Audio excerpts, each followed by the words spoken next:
released this week, we have The Lincoln Lawyer, which stars Matthew McConaughey, who I have decided is the celebrity with the hardest to spell name. Like, everybody used to, like, give me a hard time over Shia LaBeouf because it doesn't sound like it looks, and when you start spelling it, it's got, like, dude, could you cram a few more vowels in there? That's kind of how I feel about Matt McConaughey.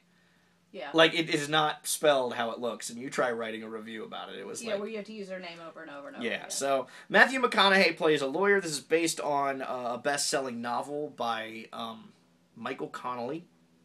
And I'm not familiar with the book. I'm not a big fan of courtroom dramas, personally. It's just not my genre. I feel like courtroom dramas tend to be too much focused on trying to have an epic battle between good and evil. And it's easy to do in the courtroom, and we have Tim be the evil prosecutor and I'll be the good defendant, and we make it pretty cut and dry that my client is innocent and he's trying to convict him, and it's too clean cut. And especially after TV shows have started doing courtroom dramas so well. You know, Boston Legal, The Practice, Law and Order. Heck, going back to LA Law. They do it so well, and they can string cases out over an entire season or a couple of episodes and really get into that gray area. And movies kind of tend to have this tendency to just be very simple, black or white type thing. And so I'm not a big fan of courtroom dramas. Well, that instantly changes with The Lincoln Lawyer, because what you have is a character who's kind of a sleazy defendant. He knows his clients are mostly guilty, and it's his job to get them off. Now, the thing is that they're guilty of, like, minor crimes, like possession and selling and that kind of stuff. But he ends up with this client played by Ryan, you give me the last name. Felipe? I've always said Philippi, but I don't know. Okay, Philippi. Anyway, played by him, who is accused of beating this girl almost to death. And the evidence certainly stacks against him, but he insists that he is innocent. And as Matthew McConaughey's character digs into the case, it turns out that he may be innocent of this crime, but he may have a sordid past. And in fact, it gets to the point where, at the beginning of the movie, Matthew McConaughey's biggest fear is not to know innocence when he sees it. And over the course of the movie, he even at one point has a line where he says, "Now my biggest fear is pure evil." And this character by Felipe actually really represents that pretty well. No, wait, but you don't have to say anything because I don't want you to spoil it. But instantly in my brain, because of the way that I find some of these movies to be just formulaic, I would like to assume that Ryan Philippe's sordid past involves the horrible traumatic events of Matthew McConaughey. What do you mean, horrible traumatic events? Well, whatever's happened to Matthew McConaughey to make him want to be a lawyer is something that Ryan Philippe's character did. No, but That's just the way I assume it. Well, and that's actually... You can see that story, right? That's actually not a bad assumption, as far as I will go, because I think to say more will spoil it. We'll just say that it turns out that maybe Matthew McConaughey's one of his former clients was innocent. Okay. And is now doing time for a crime that he didn't commit. Okay. We'll go that far. That's okay. Well, that doesn't involve, like, him wanting his family back.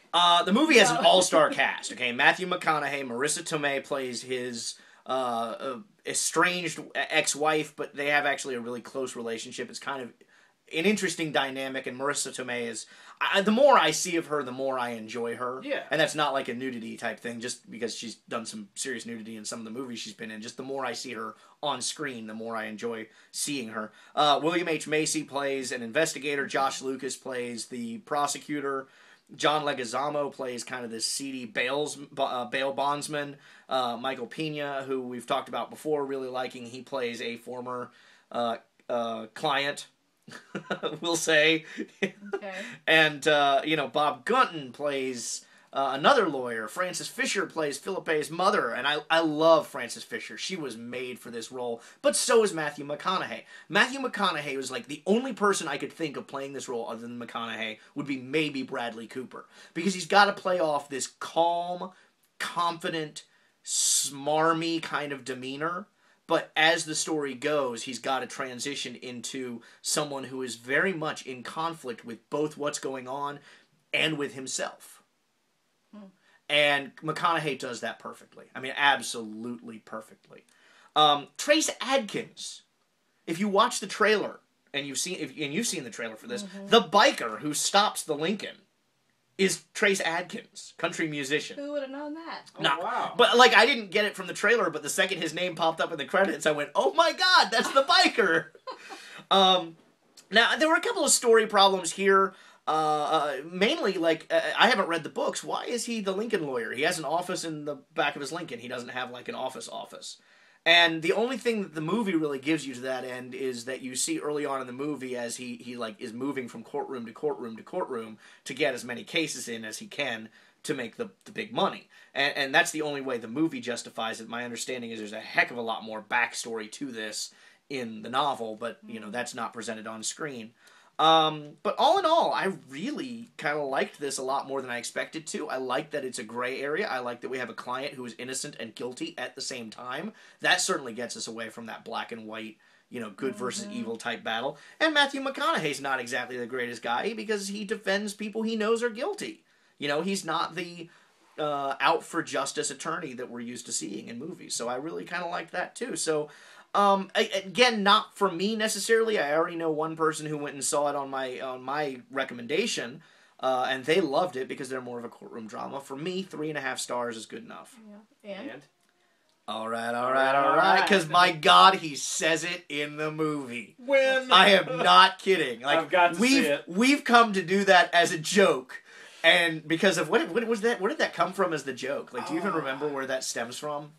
I know they do it on Family Guy, but too. I'm sitting, that may be it. It may be a Family Guy thing. But I'm sitting there in the audience when he, at one point, towards the end of the movie, goes, all right. And I was like, my God, he just did it. It's not a joke. I think like the "I'm getting too old for this." Yeah, exactly. He's just exactly. gonna carry that with I think it originated from Ed TV, if I'm not mistaken. Really? I think. See, I've not seen that. So anyway, good movie, especially good for Matthew McConaughey, who has been stuck far too much in chick flickville for way too long. And I mean, I love his dramatic side. You watch A Time to Kill, you watch this, you know, and I know those are both courtroom dramas, and he's done other dramas as well. He's good at that. Well, what was the one with Al Pacino? You know what I'm talking Love about? of Money. Yeah. Oh my God, he's really good in that. I mean, it's not a great movie, but he's good in it.